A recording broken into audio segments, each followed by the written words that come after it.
For 9 years, Stranger Things wasn't just a TV show. It was a cultural event. It revived 80s nostalgia, made synths scary again, turned D&D back into mainstream conversation, launched careers, broke Netflix records, and literally broke Netflix a few times, and gave us monsters we still don't want to meet in the dark. And now it's done. The final episode dropped back on December 31st, and today we're doing what fans have waited nearly a decade to do: talk about all of it. Every season, every death, every win, every complaint, every feeling, whatever we want to talk about today. I've got guests with me here today. We're going full spoilers, no mercy.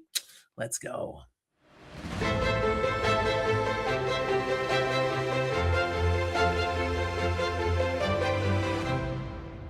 So, hey everyone, welcome back to Fantasy for the Ages. I'm Jim, often joined by my son Zach, and on this channel we talk fantasy, science fiction, horror, and everything speculative and nerdy that grabs us by the brain and refuses to let go.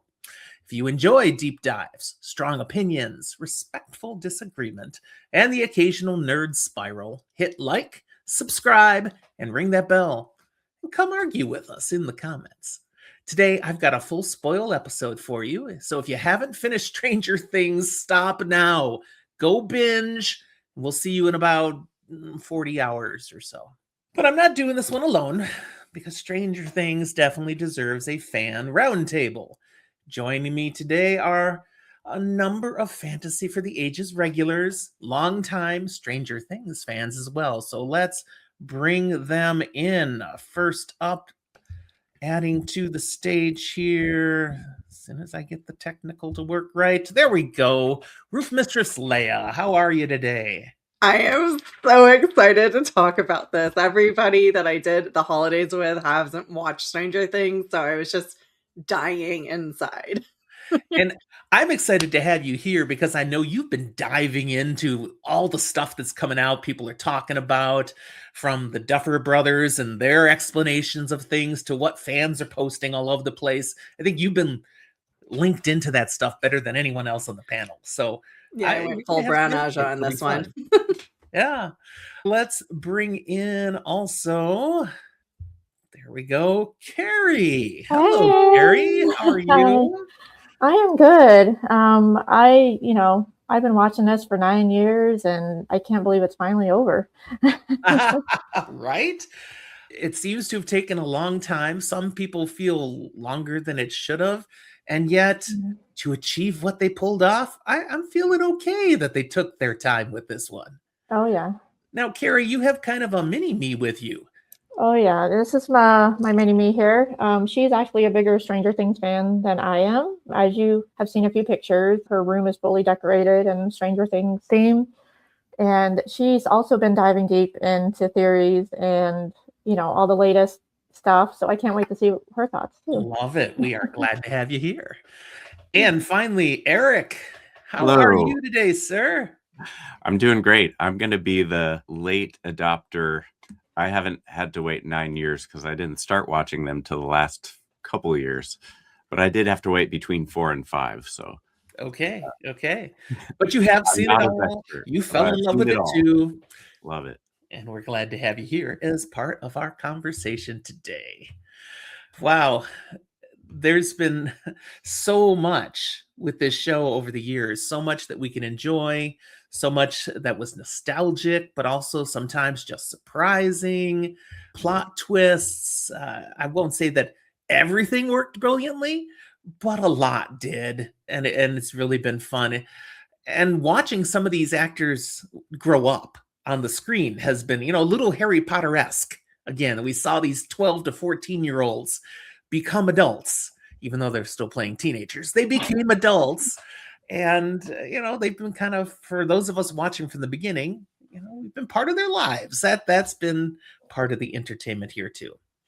So viewers, as we get ready to dive into this now, again, full warning, this is complete spoiler. We'll touch on anything from the 5-year run, 2016 to 2025, all the deaths, endings, twists, what worked, what didn't. It's all fair game. So seriously, if you have not watched You had not finished. Go away, because we will ruin way too much for you, and that would be a crime.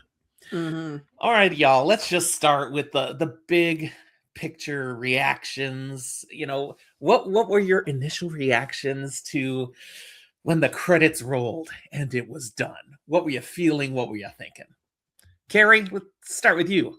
Okay, my thoughts might be a little bit different from the rest of the group, but I'm not sure. I actually felt like the ending, like the big boss fight, I felt like it was lacking in certain aspects. Like normally there's little monsters that you fight before you get to the big boss, and I felt like they just wrapped up the big boss fight too quickly, and I just was left expecting more. And then the final sequence that kind of dragged out a little bit with where everybody is, 18 months from now. Really? I don't know. Like, I mean, I liked how they wrapped up this. I think the part where they were playing D&D at the end, that was probably one of my favorite parts of the last episode. But I just felt like I wanted more of the monster fight. Mini-Me, are you in this with her? Do you agree, or has she lost her mind? I agree. You're okay. You're siding with her on this. All right. Because I don't know if anybody else will. Did you like the ending? Was there anything you didn't like? I feel like it was a little bit rushed. Okay, so you felt a little bit rushed. You wanted more to it, more added in there. Okay. I can see your point about, there weren't as many other little boss fights before the big boss fight, but I thought they explained that decently in that, we went through the Upside Down. We're up to the other place, and everything else had pretty much been sent out of there. So it's just Vecna, and then we discover Vecna is also the big thing. That was a cool surprise, and they had to fight that. So, I thought that was cool. But then all the beats afterwards, the denouement, to use a word Eric hates, sort of. Oh, I love that word. Oh, okay, you love the word, but the feeling, I'm like, they took time to close up so many little things in such a satisfying way. Some might say that's fan service because, they're giving the fans what they want in each of the things, but I wanted it. So I'm like, hey, no, that's good. And yeah, it's the background here. That final D&D game was perfect the way they ended the series. That was my take. Leigh-a, how about you? I loved it. Once that big boss scene was done and Elle apparently got sucked into the abyss, I was like, okay, there'll be a little wrap up after this. So I was going to be like, okay, do I need to go get another drink or should I just like chill? And I pressed pause and there was like It's another 50 more minutes. And I was like, what is Yeah. going on? Like 50 more minutes? You've got to be kidding me. I was expecting like a 10-15 minute wrap up like they did in previous seasons. But I really did enjoy seeing where all the characters go. I always find that at the end of whether it's a TV show or a book series, it's just like, but what happens to them? We kind of wrapped up the story, but I want to know more about what happens to the characters. I love these people. Like they're my family. So I really did enjoy the attention that they paid. And also, like, that was really traumatic. Like, what they went through was traumatic. So you got to see, like, specifically with Mike, like, how he was reacting to Elle's death and Hopper. Did he really die? Well, yeah. And then that's the whole, like, do you believe? Do you not believe? And I'm just sitting there screaming, I believe, as I'm sobbing. And so my cats, like, my cats are just like, what's going on? It was great. I don't cry at these things, but the eyeballs were definitely wet. I'm like, oh man, it's just hitting the feels. Eric, it was jump in with the your full thoughts. blown ugly cry. Yeah, no, I love the denouement. I'm a big fan of the wrap. And actually, so when we watched it at a time of day that we don't normally. So we watched the whole battle and then it was dinner time. So same as Leigh-a, we paused and I was like, 54 minutes. Yes. So we had dinner and then we watched the end. And honestly, I loved it at the time. This very morning, my wife and I have already decided, like, let's take our time and go back through the whole thing.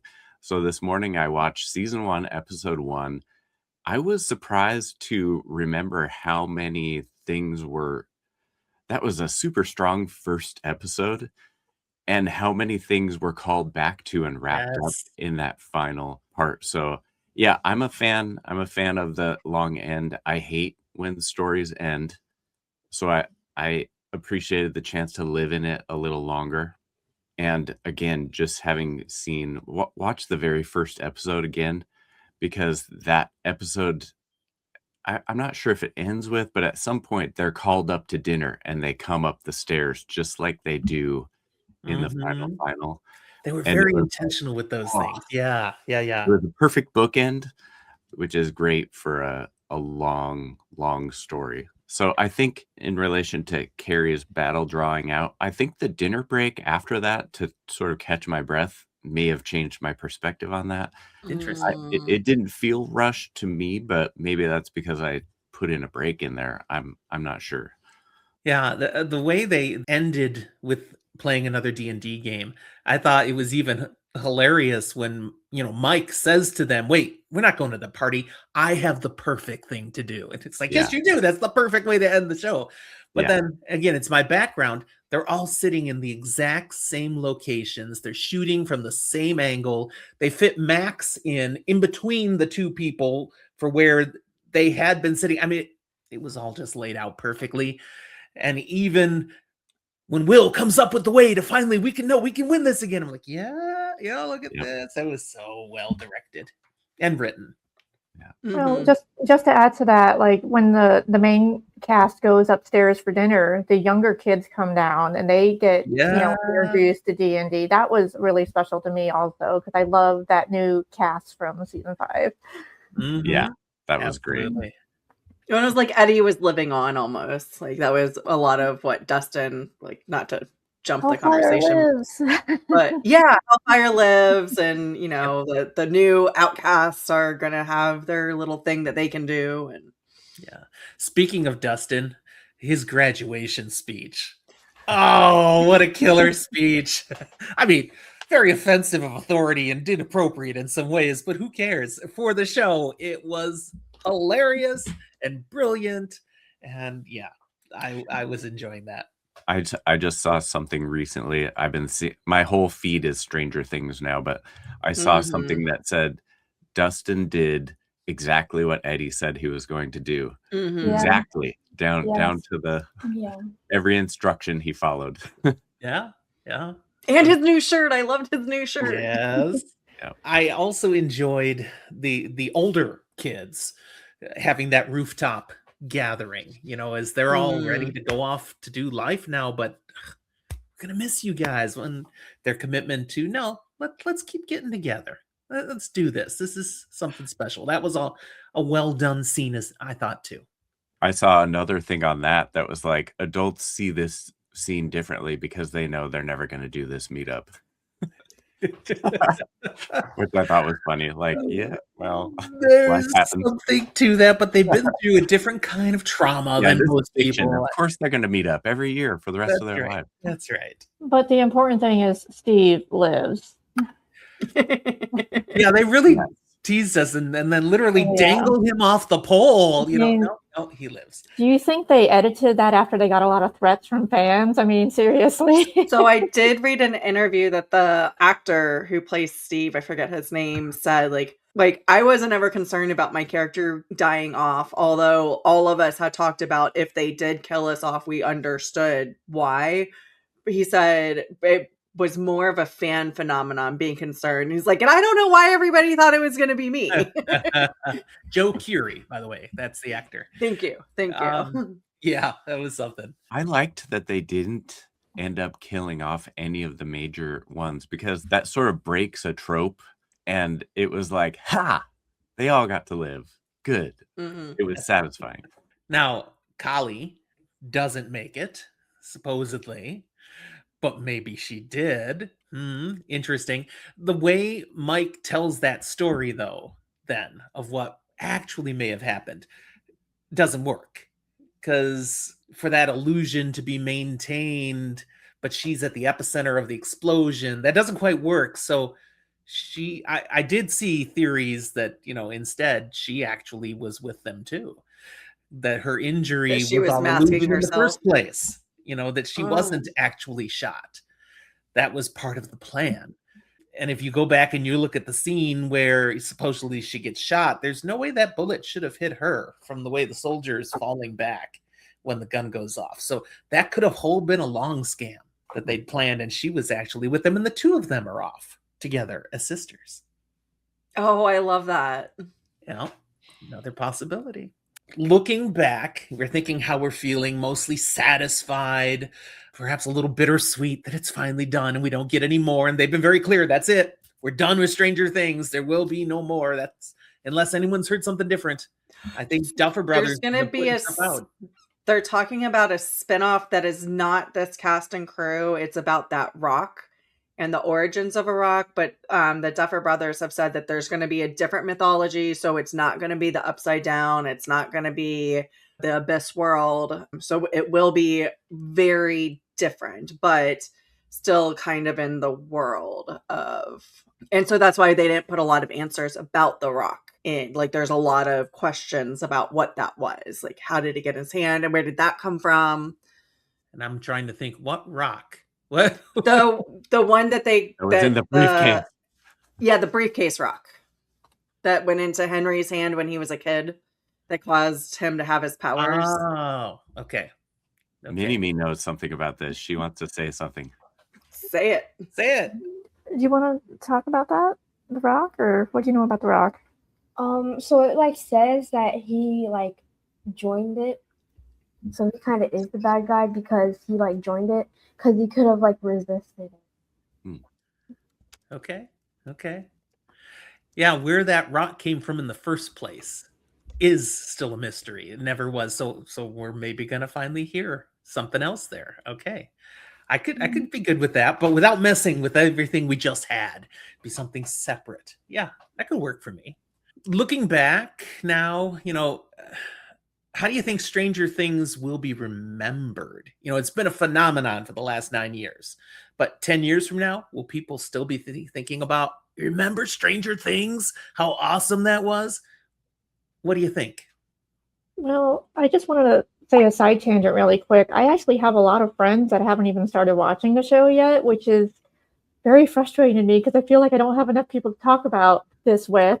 But I feel like it's also bringing a new generation into this awesome music that has been showcased on the show, and Sure. People are looking up all the songs that were in season 5, and, it was just fabulous. In addition to that, I think it's got a new generation, or not even just a new generation of D&D players, but it's opened up D&D to a lot of people. Like, my parents are like, oh, you play D&D? That was in Stranger Things. I was like, when I was a kid, you told me it was a demonic cult. So my parents were the quintessential, like, season 4, like, they were those people that, like, you don't talk to anybody who plays D&D because they're worshiping demons. It's just like, really? That was my sheltered kid, like, don't ever. And I was like, okay. I was a dungeon master back in middle school and high school and even into college. And then I kind of quit. Just life got busy, but I did get Zach into it, and now he's playing every week. He's done this since high school now. I'm living vicariously through him. Back to your question, do you think it'll stick? I think so. I think being around kids a lot, I work at a school, it's big with them. And I think it shows in the most positive way, like kids actually playing with each other without screens, without phones, having adventures, riding bikes. And the themes of friendship and sticking together are really timeless and positive. I think that there's some disillusionment with kids that they're starting to realize, like, scrolling isn't where it's at. And so I have no experience with D&D, but I loved that part of the show because it's like, it's a creative thing that you do with people. I mean, you can do it electronically now, I'm sure. You could do it through a screen, but you can. It's rolling dice. It's, talking to each other. It's creating. Of course, I grew up in the 80s, so it's nostalgic for me that way, but hopefully it's the same as Back to the Future. Every kid I know loves Back to the Future. And they're like, oh, it was cool then. And I'm like, yeah, it was. Yeah. It still is. I think what I compare it the most to when it comes to phenomenons is Game of Thrones. Okay, in that they were both multi-season fantasy, highly produced productions on television, streaming. Okay. And we still talk about Game of Thrones, but mostly we talk about how mad we are at how badly it ended. And Stranger Things does not have that against it. Instead, it's the anti-Game of Thrones. It nailed the ending. It gave us something satisfying. Was it the perfect show? No. I put forward at season 3, for example. A number of people fell off at season 3 because it just kind of went some interesting directions. They used everything from that. In season 5, it was necessary, but that's when Zach quit watching it. He's not finished the series. That's because he doesn't know about malls. I mean, the mall. Yeah. And there were some interesting, things they did in season 3 that maybe were odd writing calls. But nevertheless, if you persevered, it made sense in the end. And it did some things that we're able to work in and use. But I think we're going to keep talking about it. People are going to keep loving it. It's rewatchable. That's what I was going to say. I went back and rewatched it before season 5 came out and just like as enjoyed it as much. And especially with the continuity and the closure of a lot of the mysteries that happened in 1 through 4, you can go back and be like, oh man, I totally missed this thing, or that makes so much more sense now. And it's not less scary, because I was definitely freaking out during that first episode. Eric, he's like, oh my god, this is total, like I'm on the edge of my seat, freaking out.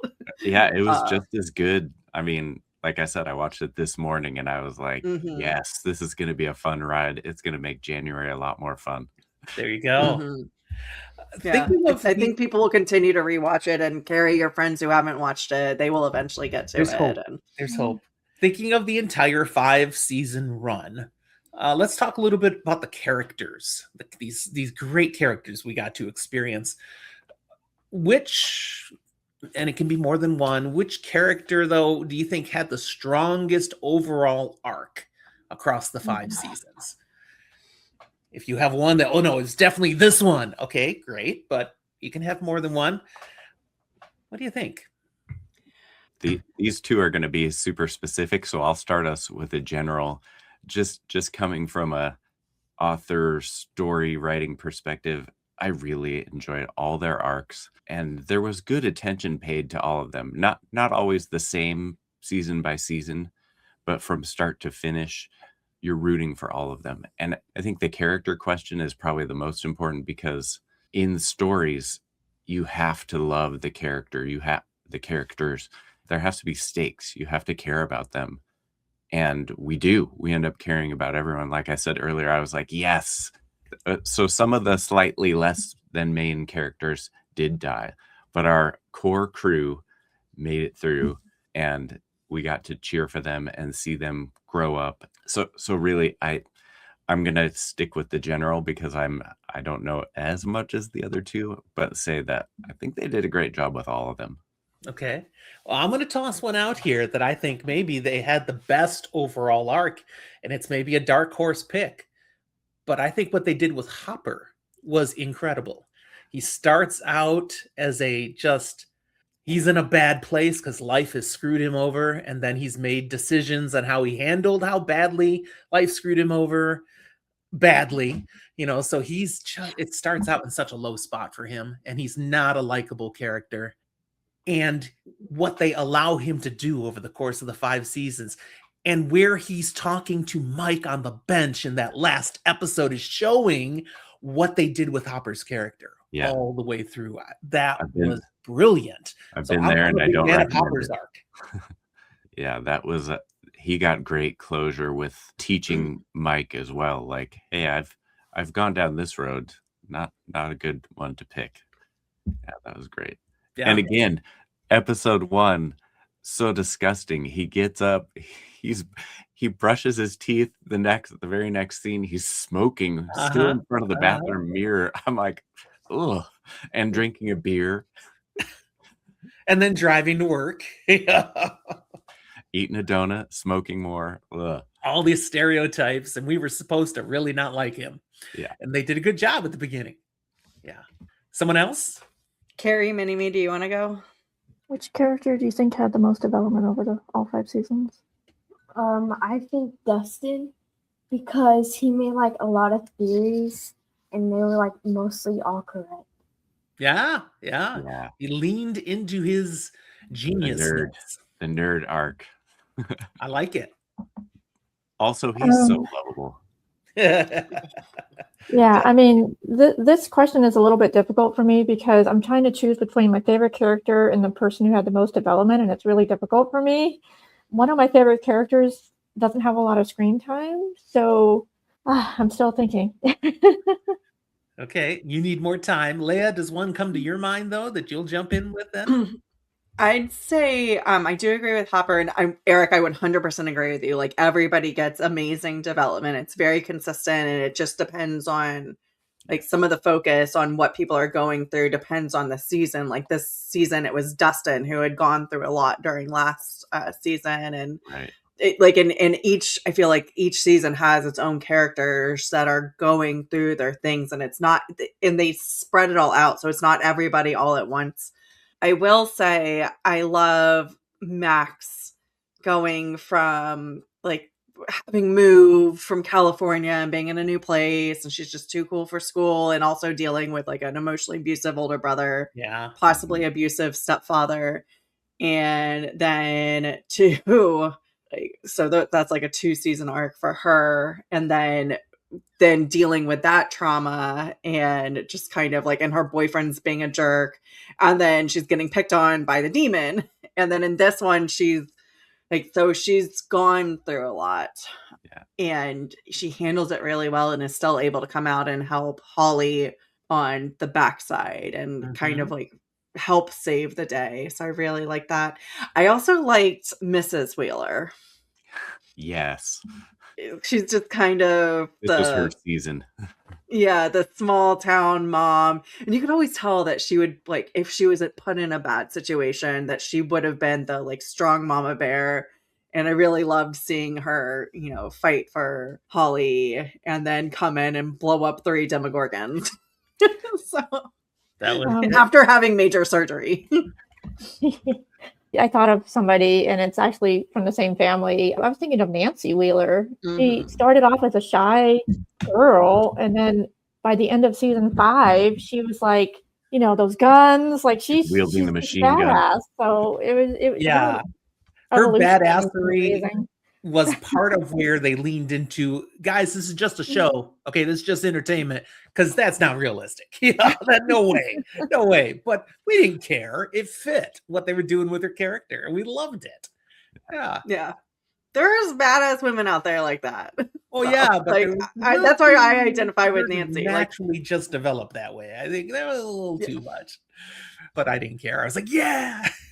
Well, I don't know, Jim. I think that there was the streak inside her. There was something inside her that all these events woke up. I don't think she went a 180. I think it was dormant. That's my theory. All right. Well, in the first season, she dives straight into that tree. Like, she's not even questioning it. So she's got like one pistol with her or whatever. And like, she goes straight into the upside down, not knowing what it was. And then like, definitely very strong backbone there. However, I do agree, having fired some large weapons like that, the person who plays Nancy is a tiny little person. Like, she wouldn't have been able to sustain those kind of machine gun bursts physically with a real machine gun. So I will agree with you there. That's a fictionalized part. There you go. But again, it's entertainment. Roll with it. I will suspend my disbelief. Yes. Another character that has a smaller growth arc, but I really enjoyed, and it was just there mostly for enjoyment, was Murray.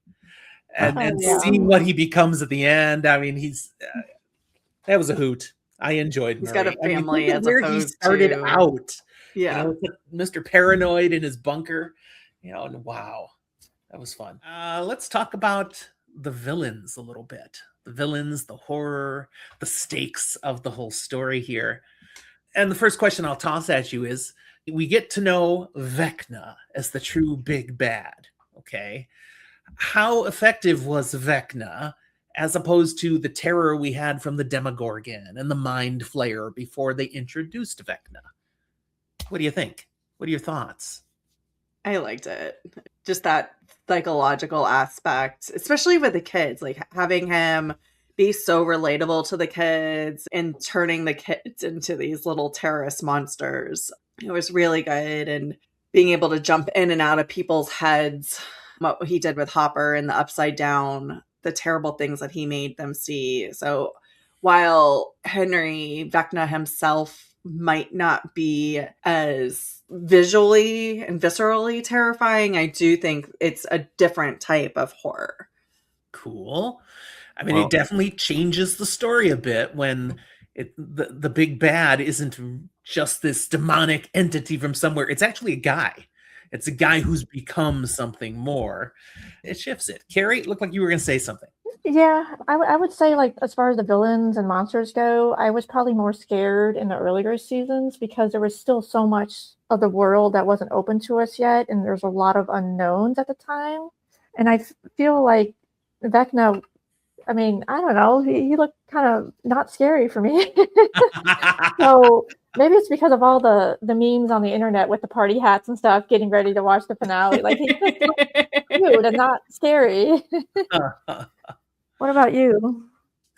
As far as the monsters and stuff, was anything scary for you, or Not that much.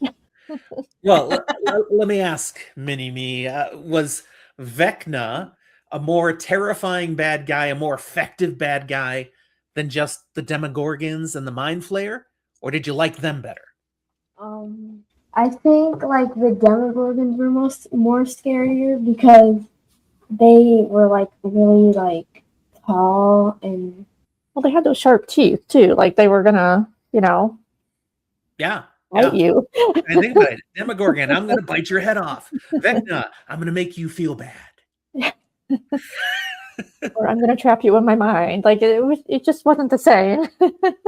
But then it does take the story a little different direction with the trauma that's involved of what the military and scientists had been doing, and I mean what they did to Henry before he becomes Vecna. There's some tragedy here that I thought added layers to the story that made it more than just a fight against some monsters, some supernatural monsters. No, it's a richer, deeper story. So I agree, he's probably not as scary as the Demogorgon and the Mind Flayer, but it's still, I loved what it added to the story. Mm-hmm. Yeah, I agree. In terms of story, you can only go so far with a faceless, scary villain. I mean, think about Star Wars. Like, Darth Vader is scary, but then when you see him unmasked and learn the whole history, it's like it just goes way deeper. There's many more layers. So you can only do so many layers with a giant spider-looking thing, that doesn't talk or have a backstory that we know of. Except we did find out about its backstory, which is Now we know. As we came to season 5, we've already talked about how it was kind of nice for the fans that they didn't go the predictable route, and all of our favorite people make it to the end, one way or another. Okay. Does that mean that their plot armor finally becomes noticeable? I mean, is that a failing of the show, or is that truly a win? It's a win. Because everybody was so freaked out. We had conversations in your Discord like, oh my God, I swear if they kill Steve or Robin, I quit. The whole part about how the Upside Down wasn't what we thought it was, and how there's like the wormhole involved, and then there's the abyss, like that came out of left field. I wasn't expecting that. I think the reason it worked is because it bucks the trope, the trend. Like, all movies, all stories, someone's got to die to enhance the whole end.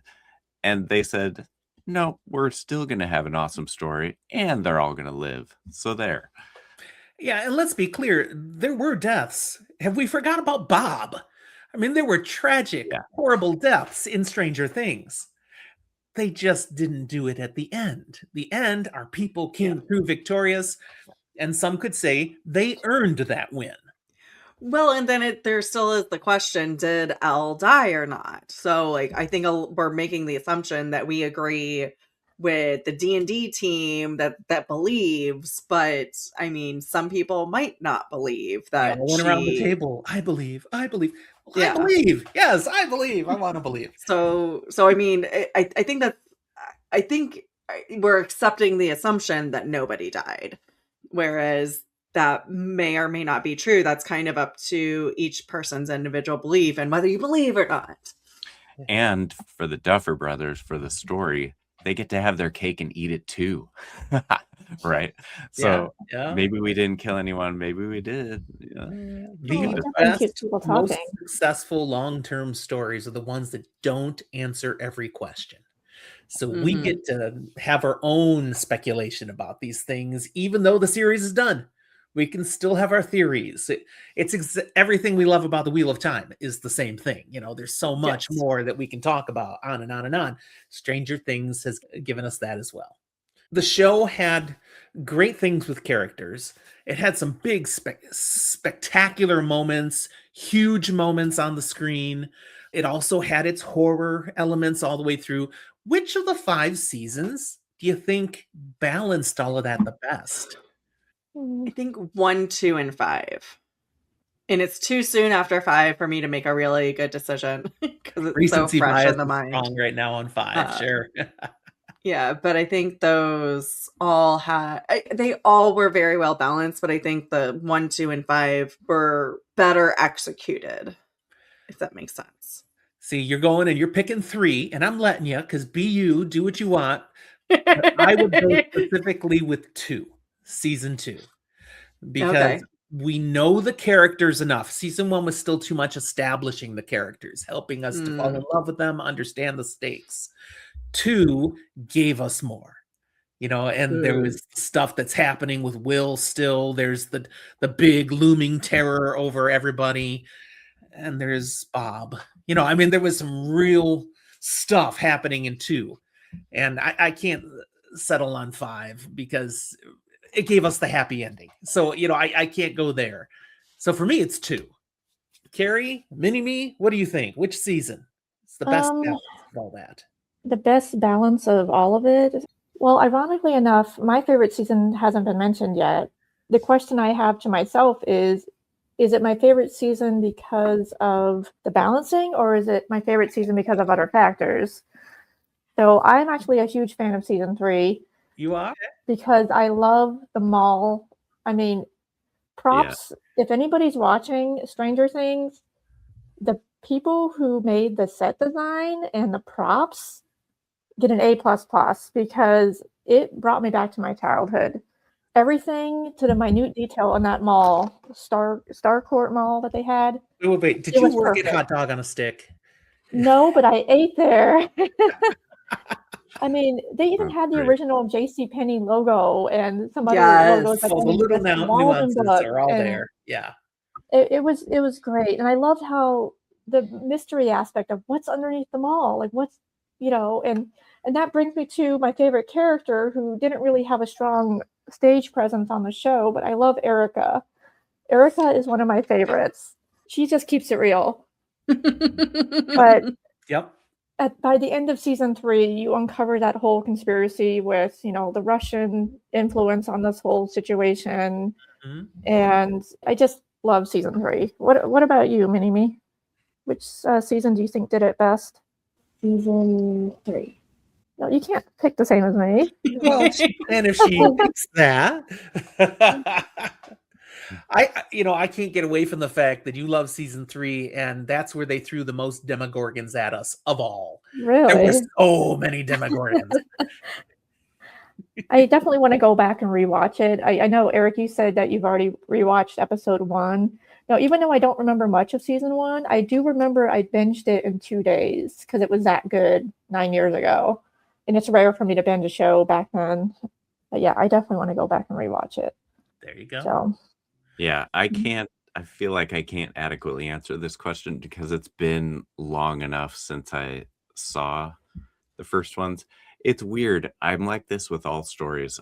Like, it'll be 10 years since I read The Lord of the Rings, and I'll be like, I don't even think I remember it. I need to read it again. And every single page, I'm like, yep. So I will remember it, but it's not straight in my head right now. It's been years since I watched the first 3 seasons. So Now, throughout the seasons, they did some pretty cool world building that they opened up to us as we go. So they introduced the Upside Down, and we spent years learning what this really is, and then this season discovering we knew nothing. We didn't know what it was at all, and they totally added an extra layer there.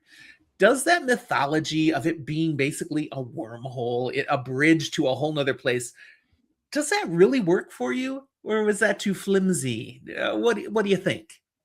Leigh-a, your head is nodding. Give us your thoughts on that. I really enjoyed it because it wasn't a wormhole the entire time, and so it really only became. And they explained this, and I think they did a really good job. Also, I'm a science nerd, so I know a lot of people agree with what Max said. She's like, I got a C in physics, so I'm just going to trust the smart people. But no, I really love the explanations, and it was just this continuing evolution, and it feels like Vecna didn't even really like it's going to do something. Like, these people are going to do something, and we'll see what it is. But I will destroy the world. I do think it added something to season 5 because they needed something else besides the Upside Down. I feel like was fairly well understood and explored, and to just throw out what Dustin said, we know nothing. We know nothing, Jon Snow. Yeah. Well, and that's so true of all of those worlds. How would they know everything about it? Of course they don't know everything about it. And it made sense that all of their assumptions were wrong, and it's this completely other thing. Karri, how about you? There was one thing that got me thinking that they explained. I want to say they explained this in the finale, that Will was the one who built the tunnels when he was sleeping. I don't think that was explained prior to that. So now I really want to go and rewatch and see if I pick up on any Easter eggs or things that were known to us before all these revelations. Yeah, that hit him hard when he's being told, you did this. Yeah. It's like, ah. I liked it. Just again, in terms of story, it's good to go bigger and add more dimensions, add more layers. The whole outrageous plan to bring the planet closer till it was close enough to... That was my suspension of disbelief, but I did so gladly and with great joy and entertainment. It was like, oh, okay, this is awesome. So again, the physics of it, it's like, yes, they did a good nerd job, but I didn't care. Yeah, they're doing what they need to do to tell the story. Because Yeah. you want to talk about convenience and suspending disbelief. The radio tower in the Upside Down will come just close enough that they can climb up the hole in the middle. Yeah. Yeah. Well, that was definitely one of those where I was like, really? How do you know that? Sure. Good job, kids. Wonderfully entertaining. I also think it being a wormhole and being able to just explode it was a good way to be like, there will be no more. How many times has Elle sealed these holes? Yeah. And they keep being able to somehow get back in, whether it's the Russians with their hazardous machine that is very questionable, or other people with powers, or Vecna himself, or Will, or there's just always been another way every time Elle seals it. So just collapsing, exploding the wormhole and causing the complete collapse of the Upside Down, I think was very satisfying. Nice. Yeah, agreed. Right, let's move on to a question that I'm going to struggle answering. I don't know, because I know what I feel right now, but I don't know if it'll stay that way. What scene from the entire series still hits you the hardest emotionally? Karri's waving her head. She's got one. Okay, go for it. Season 5, episode 4, the ending of Sorcerer, when Will suddenly stops those Demogorgons from killing his friends, where he taps into the hive mind. That is the most epic scene ever. All right. You had yours ready to fly. Boom. Good. That's a great scene too. You could feel everyone being like, whoa. And Mhm. I'm sure you guys, being nerds, have seen the table read when the cast, Oh yeah. they're all like, yeah.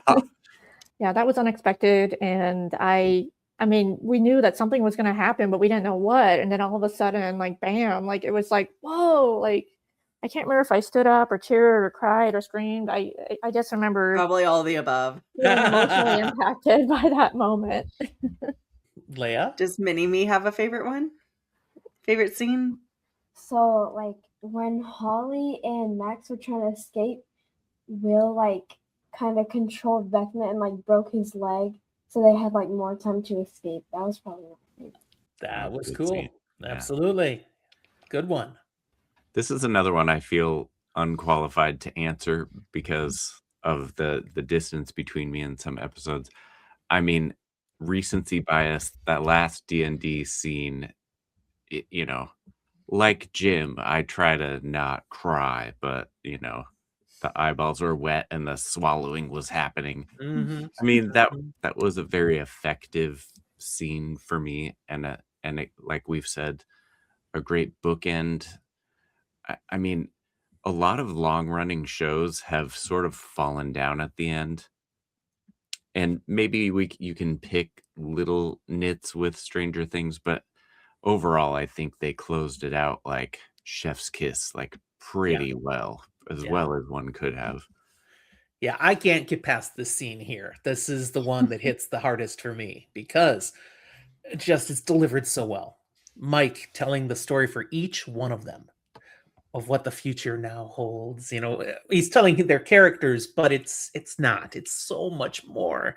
And it's done so beautifully, and then we get what really happens with Elle, at least as he's imagining. Yeah, that was a tearjerker scene. Leia? I'm gonna choose violence.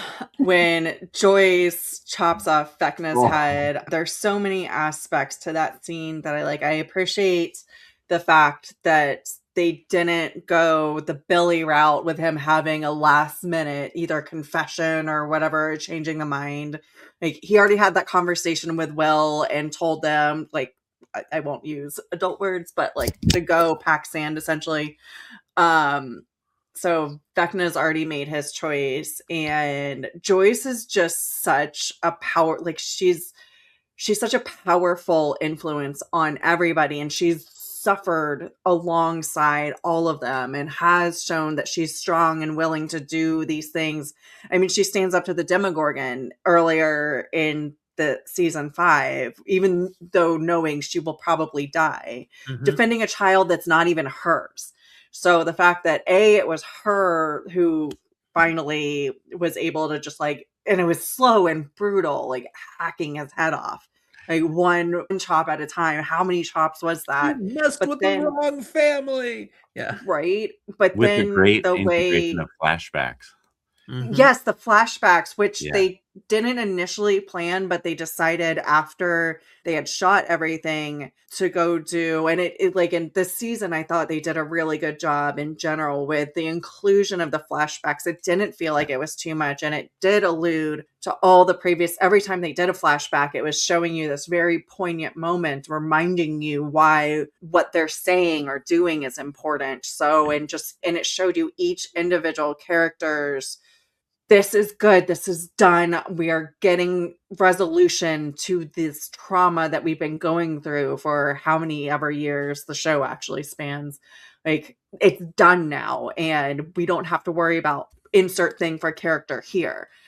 And it was just like, for me, that was very poignant. So, Okay. I've seen 2 things from season 5 that have been getting poked at by people who are like, "Really?" and having fun with. One of them is Vecna's death, actually.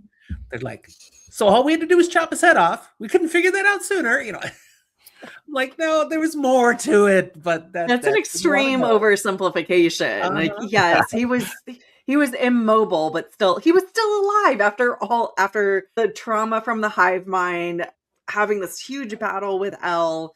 So, and he I was still remember. alive. And yes, chopping his head off, like, I maybe remember seems like an turning oversimplification. my wife at that point and going, well, actually in the genre, that pretty much is the one thing that finally does kill just about anything. Take their head off.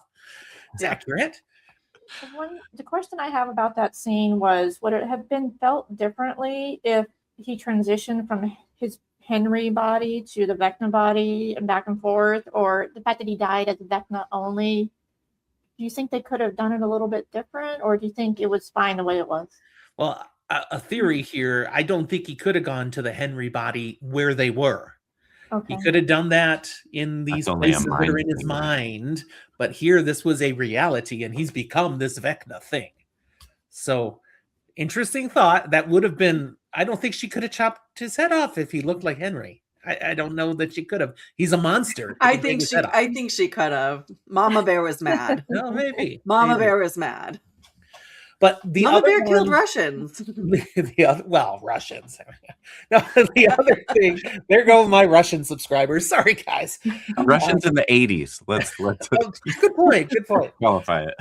The other scene, and I'm interested in your take on it, is when Max and Holly are escaping, and it's being my whined at. God. It's the slowest escape ever. He was screaming at the Does anyone have a problem with TV. that? Screaming at the TV, like, run. I mean, first of all, they're spending all this time having a conversation. And I'm like, maybe you guys should go. But then, yeah, the way they filmed it, that it's like a slow motion. There's been so many jokes on the internet about that scene. Yep. Like, Yep. it's been hilarious. I didn't have an But issue, really. She did need to have that conversation with Holly to get Holly to find her portal. But the walking, I was, Karri, I'm there with you. I was screaming at my TV. I mean, literally, Just Max, run! you failed to get out once because you didn't get through before the hole closed. Why are you not going now? Well, but I think the story part there was just what you said, Leia. Like, she saw her way out and knows, like, I didn't make it before, but also knows Holly is not her hole is not immediately there, and she's going to be stuck there. And so this is time that I don't have that I'm still going to take to instruct you so you have a chance, because it's already a small chance. So I think that made that hit harder because there was that urgency. That's a good plot device of, like, everyone's like, you don't have time for this. And so whatever they do that they don't have time for must be pretty darn important. There it is. Well, and they did the same thing with Lucas playing the music while the Demogorgons are going to attack. And it's just, and Robin's like, we need to turn it off now. And he's like, she's coming back. And it's like that, taking that moment, like believing in that moment, having the faith that it's going to happen. And it's terrifying. Like, do the Demogorgons not hunt by sound? Because how are they not finding them? Well, they were investigating. They were definitely investigating where the sound was. Karri, what was that? The scene that's a throwback to Jurassic Park in the kitchen where the kids are hiding from the Yes. Okay, so we are fans of the show. We love the show, but we'll admit there are decisions that are made that maybe aren't always perfect. So, some things we just decide to roll with them anyways. But is there a subplot from anywhere in the 5 seasons that if you had the ultimate power, you would erase that one, just delete it from the canon? That's gone. Leia, I think your head's nodding a little. You got something in mind. The Russian subplot.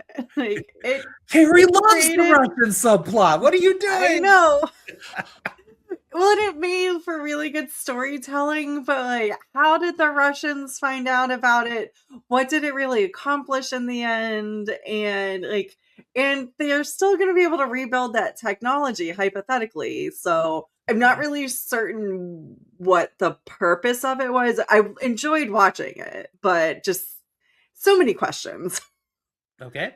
For me, the one is the Billy and Mrs. Wheeler little thing, the flirtation at the pool, and that could have become more. She definitely was. That could have become more, and it's like, no, I didn't need that. That was icky. That was gross. But I think it reinforced the grossness of Billy's character. It did. Yeah, it was. We already thought he was pretty gross, so I didn't need that. Was over the top. And you're messing with Mrs. Wheeler. Don't do that to her. Anyone else? Was there any subplot that you thought could have been left out of the show that wasn't part of the main story? Say the Russians.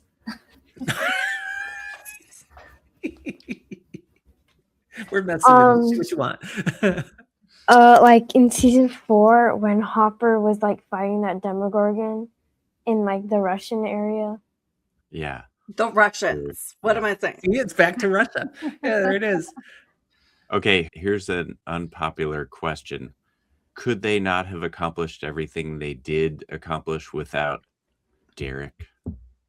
I love him as a character, both delightful and the other one, but I don't know. I mean, I felt like he added to the next generation of younger kids on the show, like with Holly and them, but I don't know. I mean, it could go either way. I mean, I felt like he added to the plot with the kids trying to escape the house and Vecna's mind. But he also fit in that he's an outsider amongst that group of kids, which is started with outsiders. Okay. Yeah. And now this next group of kids are all just a bunch of in kids. It's like, no, you need somebody who's the outsider again. So I appreciated his element, even if he was a bit of an annoying, Well, and it was Eddie's vision to start bringing those outsiders in and giving them homes and seeing them. I think and I'm going slightly off topic, going very off topic. I think while we have the physical bad guys, the Vecna, the Demogorgons, the Upside Down, I do think the biggest bad guy throughout the entire show was a lot of the stereotypes that occurred in the 80s.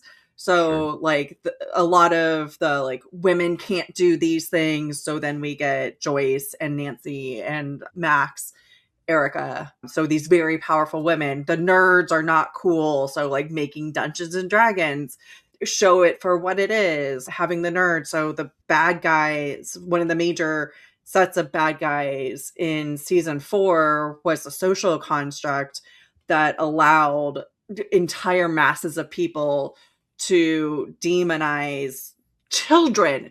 These are children.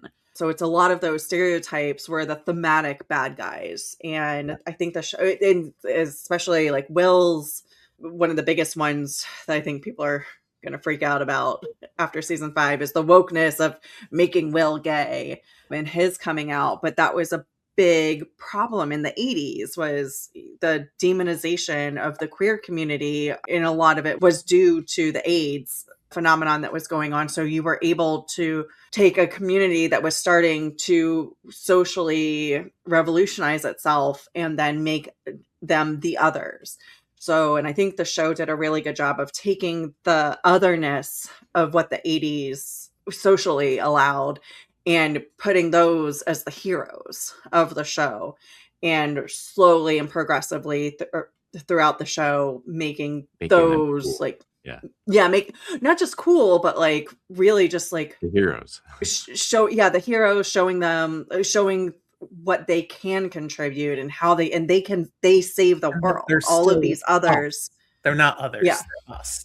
Yeah. Yes. And exactly. They are us. Now you said something else just before that triggered a thought too, that I hadn't mentioned at all. And that I enjoyed seeing this season about in the 80s, women can't do that. They're the more, inferior, gentle sex, blah, blah, blah. And who did they make the big bad of the military in this season? Linda freaking Hamilton. Oh my God, Linda Hamilton. From the 80s. That was so And they gave great. Nancy the Linda Hamilton haircut in this one. So I didn't even think about that. She had the Terminator, like really bad haircut. Badass with the rifles and everything. Yes. Oh, that's great. She was a mini Linda Hamilton. Karri, have you made sure your daughter has seen the Terminator and all of those? She hasn't seen the Terminator movies, but the funny thing was I didn't even know that was Linda Hamilton until I finished watching, and I was looking at the cast, and I was like, Linda Hamilton, what? Oh, no, that was great. And we had a number of big-time stars from other major nerddoms show up for various seasons, and that was the cherry on top. We got Linda Hamilton this time. I guess the last question I want to take us to, because we could talk on and on and on for hours, but the last one I'm going to go to is, we kind of already talked about how it's the anti Game of Thrones. Do we give Netflix some credit here for letting the Duffer Brothers do what they wanted to do? I mean, Netflix has a reputation for cancel you, and they gave them 9 years to do this whole thing. Do they deserve some credit? I think so. I mean, I they have made one Netflix a whole lot of money, so there's I something have there. one thing that I really noticed about these shows, especially in season 4 and season 5, is that they had to create creative, I don't know what word I'm looking for, but the fact that the episode lengths were longer than a normal 8 to 10 episode show, it's like they broke the norm on TV programming, and I love that about that. Yeah, it felt like Netflix did not restrict the Duffer Brothers. They said, "Hey, do what you got to do." I mean, Blank can check. you imagine how the story would have been told differently if we only had like an hour long for each episode? Yeah. Yes, I noticed that and loved that as well. And yes, I agree with you, Jim. Most of the time when I refer to Netflix, it's not generally positive. Like, oh, that's a next Netflix quality movie. Like, it was fine and you'll never remember it. But this is not that. And it does break the norm for how I think about Netflix. Yeah. It'd be nice to see some of the other streaming properties learn from that, but I don't see that happening. The Prime Video is going to say, "Nope, that's all you get." Whatever. They're going to pigeonhole the creativity by saying you have this many episodes, they have to be done in 50 minutes or less, and work within the parameters. And Stranger Things shows us what you can get if you let go of that a bit. The episode length was actually one of the fun things. Like, ooh, we're ready for another one. How long is this one? And that finale, it's like, yes, it's like a movie. We started the finale and I paused it for a minute to see what the time length was. And Judy's like, "Is that long?" Yes. It's longer than a lot of movies. Yeah. Well, and did you see how many people actually went and saw it in a theater? In a theater. Well, and that's Over 1 another million. thing I was going to bring up is it was the finale that people went to theaters for. Wheel of Time, the first episode of the first season, or the first 2 episodes of the first season, there were theater releases throughout the United States that you could get tickets to. And I thought that was really cool. I was able to get one of those tickets. And I do wish more shows would do that, especially popular shows like this, like being able to go and have that theater experience, because I do love watching things at home, don't get me wrong, but there's nothing like being in a theater with people who are so jazzed and so into the same things that you are and nerding out the way you are, and like having an entire theater stand up and scream and cheer. It's a completely different experience than watching it at home. Also very 80s compared to 2000. Very 80s. There it is again. Karri, if you could have gone and seen it live in a theater, would you and your daughter have been there? Ironically enough, I heard about the tickets, and there was actually a local theater here that was selling tickets, but when I refreshed it, they pretty much sold out really fast. But also, they introduced more showings that evening, and I was like, I don't want to go to the theater and start watching at like 8:30. I want to be at home and watch it right at 8, So it was like the time thing, because if you don't watch it when it comes out, people are going to start talking about it, and you want to finish it in time. Yeah. But we did have to keep pausing it a lot. I was West Coast time. Eric is as well. We're out here. So it was 5 o'clock. I had to wait until my wife got home from work. And then I had dinner ready. And then we sat down and started watching it over dinner. So it was more like 7 o'clock. So a couple hours later, which meant I need to be off of social media completely. Yeah, totally. Yeah. I flew home on the 31st and landed at 8:30 and was definitely like, no social media. That's right. Do not ruin a single thing. Well, side story comment really quick. We went out of town for Thanksgiving, and we had to miss the beginning of season 5 until we got home from that weekend. And we were going to start watching the first episode of The Family later that night. I think it was Saturday night. It had released on Thanksgiving Day. Yeah. She was upstairs watching half of the first episode. I'm like, we're supposed to watch it as a family. You snooze, Mini you me, lose, Mom. cheater, cheater. That's We're great. just so into it, And it's like, Loved it. I have something to throw out there. Do it. Did you guys hear that they cut out 2 hours of Stranger Things for season 5? No. They cut out 2 hours, and Mike and Will were supposed to have a one-on-one conversation in the basement. So there's a scene sitting on the cutting room floor. Like at the very end, that end scene, or earlier than that? I'm not sure, but they cut out 2 hours, and there's people are signing petitions to get them back. We Really? might get it But- back someday then. We might. Ooh, extended version of the 2-hour episode at the end. Right. Which will become Make the it Lord of real. the Rings four And to 5 hours. you know they Maybe might that's do what it'll something be. like that someday. There's Yeah, probably all yeah. sorts of things from all 5 seasons that they could have put in, but they decided, that might be a little too much, a little too long. And now that it's done, Yes. they could re-envision a director's cut, and who knows.